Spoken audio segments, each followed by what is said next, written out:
What's good? It's your boy Jay. That's me. Let's get into Monday Night Raw from May the 6th, 2024. An okay episode for the most part. Primarily focused on the King of the Ring and Queen of the Ring tournament. That's going to take place. The finals will take place in Saudi. Okay, cool. So we kick the show off with the Judgment Day. So they come out. Damian Priest basically apologized for his actions that occurred at Backlash. So Damian Priest says we're going to get back to business. We're going to remain on top. So Finn Balor gets on the mic and says that since McIntyre is not medically cleared, he gets the first round bye. That's the first step to the Prince becoming a king. So, before Finn Balor could finish his statement, Adam Pearce came out. He said, no, that's not going to happen, even though McIntyre is out of the tournament for right now. But Finn Balor's not going to get a first round bye. And instead, he's going to take on Jey Uso. First match of the night. Jey Uso defeats Finn Balor. Drew McIntyre gets involved towards the end of the match. So, Jey Uso wins via the spear. This shit is fine, but again, I'm not really all that much into Jey Uso. He's okay, man, but damn, like, they could really do a lot better with him. I don't know what the issue is, but he's over because of saying yeet all the time and everything else. But outside of that, I don't know, man. I don't know. I'm actually ready for him and Jimmy to reunite. Although, that's going to take some time. Moving on. So,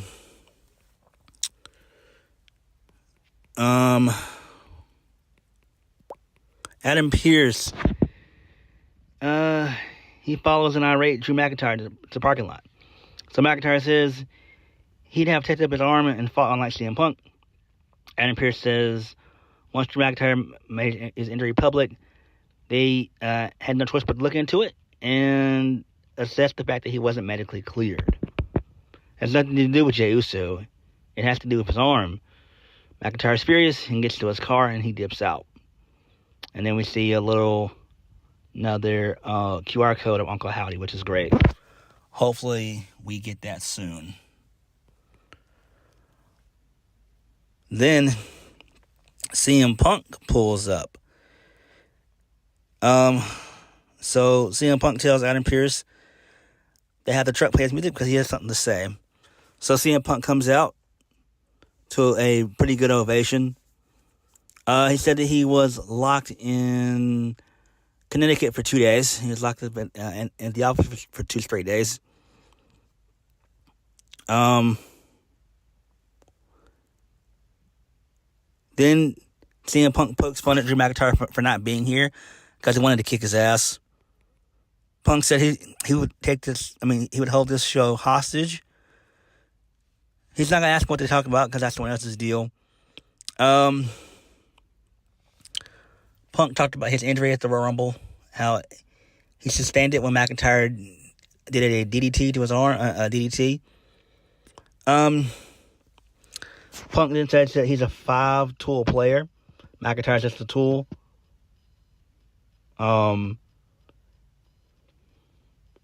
He said McIntyre prayed for this and picked a very personal fight with the pettiest man on the roster, maybe even on Earth. CM Punk said he's going to make Drew McIntyre's life a living hell. His bitching and complaining went from preying on CM Punk to ruining his title run. He broke his elbow. But CM Punk says McIntyre prayed for this. Punk is the unforgiving consequences of his actions. McIntyre prayed for this and Punk broke his elbow. If McIntyre shows up now or later, he'll break his face and then his heart. All the praying he does and the fact that McIntyre hasn't shown up shows that he fears CM Punk. And then that was it. This is fine, but it seems like CM Punk didn't know what he was saying. He was just there just to be there. Clearly, this would have been better if McIntyre would have been involved. But it is what it is. Such is life. It's an okay promo. And we don't know when both guys are going to be medically cleared to compete again. We don't know. I'm hoping McIntyre can be fine by Clash at the Castle. And then that way, in the summer, we can feud McIntyre and CM Punk. We can really get that going. Hopefully, we can get the first match at SummerSlam. That should be the main goal. Or, if you want to, you can do it at Money in the Bank. I don't know. Moving on.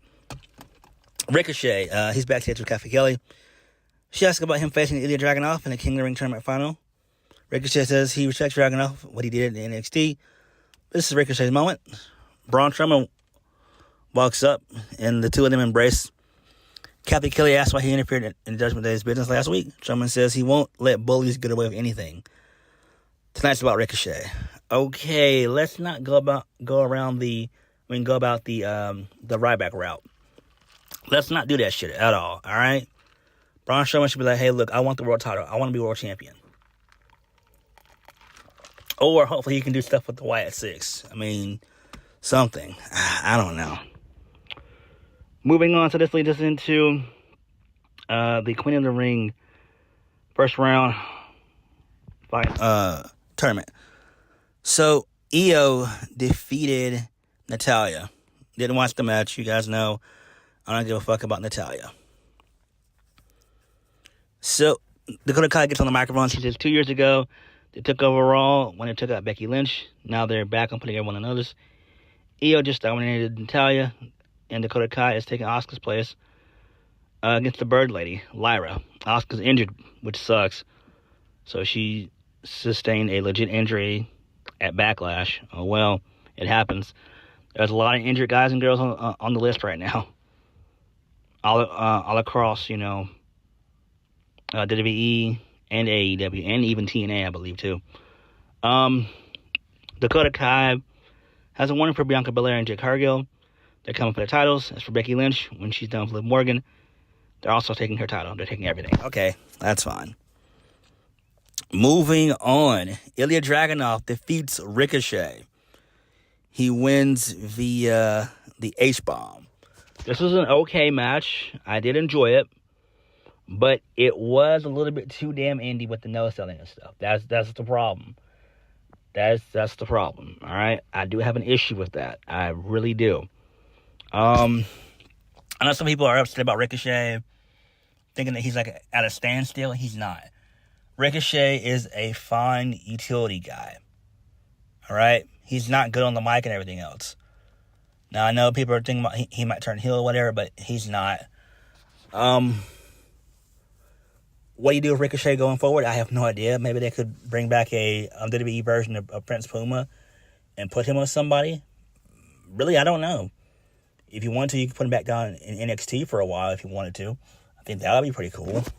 But I don't know. It is what it is. But Ilya winning was the right decision.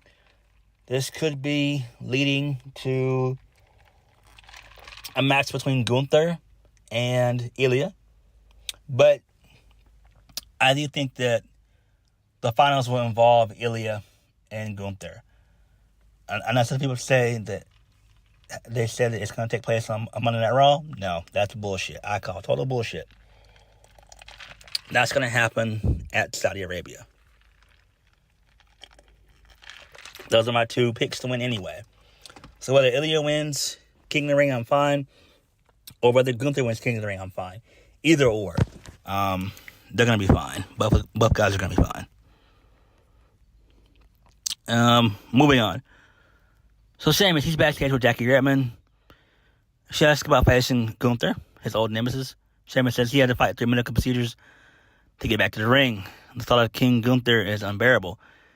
They had banger after banger after banger. Tonight, he'll kick Gunther's ass and become a two-time King of the Ring. Okay. Excuse me. So, Zoey Stark defeated Ivy Nile. which fucking sucks. I feel bad for my girl, Ivy Nile. She lost to Zoey Stark via the Z360. Ugh, that sucks. I feel bad for my girl. I really wish she was in NXT. Ivy Nile deserves so much better. Why are we pushing Zoey Stark? Why? She didn't do shit last year, except for when Vince had a little bit of control. A little bit. But after that, Zoey Stark hasn't done jack shit. But Triple H, I'm still going to push her, even though she's not over. I got to do what I got to do. Her work rate is amazing. Man, this sucks. Moving on. So R-Truth, he's backstage with Adam Pearce. R-Truth is trying to set up a champion versus champion match. So it brings out the Yukon coach, Dan Hurley. So the Miz walks up and explains that they can't face a basketball team. R-Truth says he'll go back to the drawing board. Okay, that was a wasted segment. I don't know why the hell that TKO is all of a sudden infatuated with real sports. It's not really all that important. Like, let's really fucking understand this shit. It's not that important. Again, UFC fans are not going to watch Monday Night Raw. It's the same thing when it comes to basketball fans, football fans, Major League Baseball fans. People who are into real sports are not going to watch Monday Night Raw or Friday Night SmackDown or even AEW or TNA or what have you. It's just not going to happen. Not going to happen. Get over it. Moving on. Braun Breaker, he was on the show. So he walks up to Adam Pearce and he demands to know why he's not in the King of the Ring tournament. Adam Pearce says they're talking about this in his office and we never see them again. Okay. Ooh. Moving on. So Finn Balor, he's backstage with the rest of Judgment Day. He feels like he's having to constantly apologize. Damian Priest tells him not to worry about it. He's still the prince. Jay McDonough says that Finn Balor isn't probably 100% after that big dope Braun Strowman attacked him last week. Damian Priest says that JD McDonough is going to have to take care of Braun Strowman. So Dirty Dom, he walks in with Carlito. Damian Priest said it's been a year since Carlito cost him the biggest win in when they were in Puerto Rico last year. That was when Damian Priest took on Bad Bunny. Interesting. Carlito says that's the past. He needs help with the LWO. Judgment Day runs Raw, and that's cool. He needs their help. Priest tells him to leave. Okay. Makes sense. Again, but what are we going to do with Carlito going forward? I have no idea. I have no idea at all. You don't know.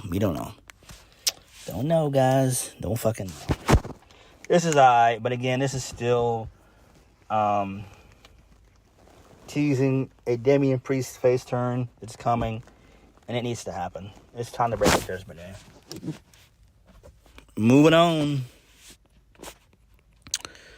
Chad Gable versus Big Bronson Reed. Sami Zayn got involved.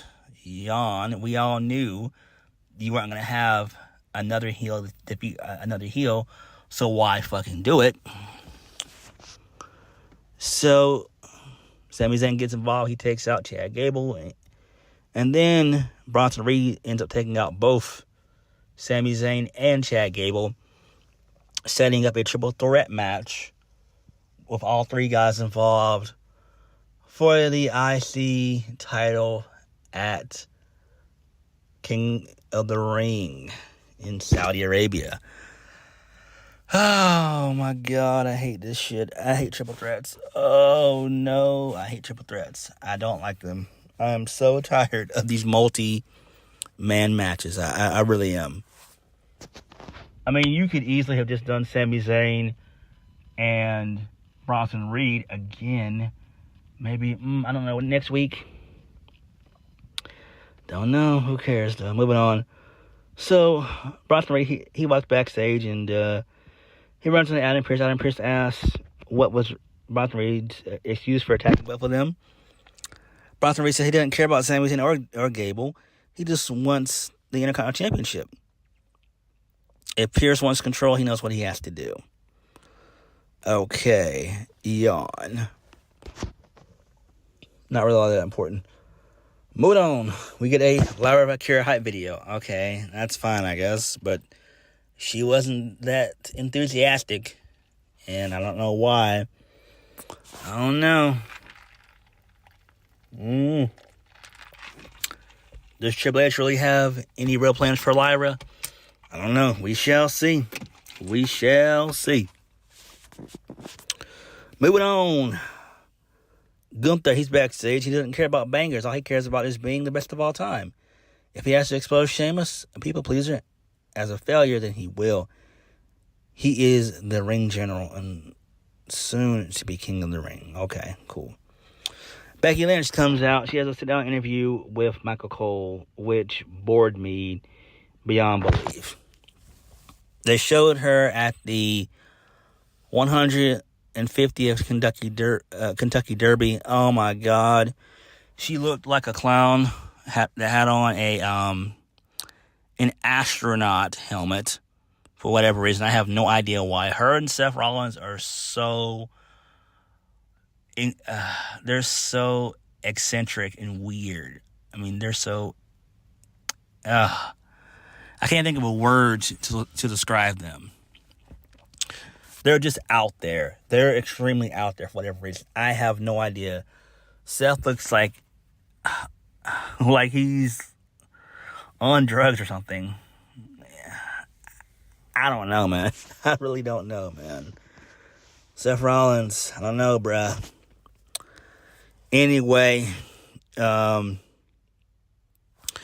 she puts over, Alba Fire. She puts over Ijla Dragunov, Kiana James, Lyra Valkyria, for whatever reason. I have no idea why.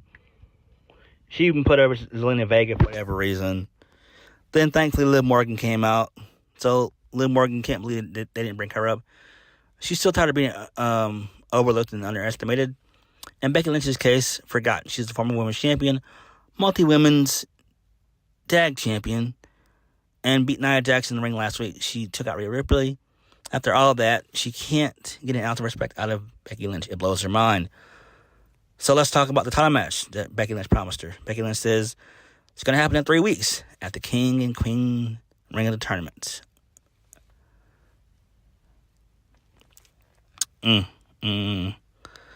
So, Liv Morgan says she's always needed a purpose. Now she has it. Beating Becky Lynch is a part of her purpose to take everything from Rhea Ripley. So Dakota Kai comes out. She says that Liv Morgan hasn't earned a title shot.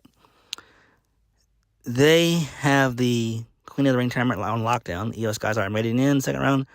Dakota's going to do the same. They're to remind Becky and Liv Morgan who really wins Monday Night Raw. So, Becky gets ditched by Liv Morgan. And she gets beat down by Damage Control. Only for Lyra Valkyria to show up and to help her fight off Damage Control. Okay.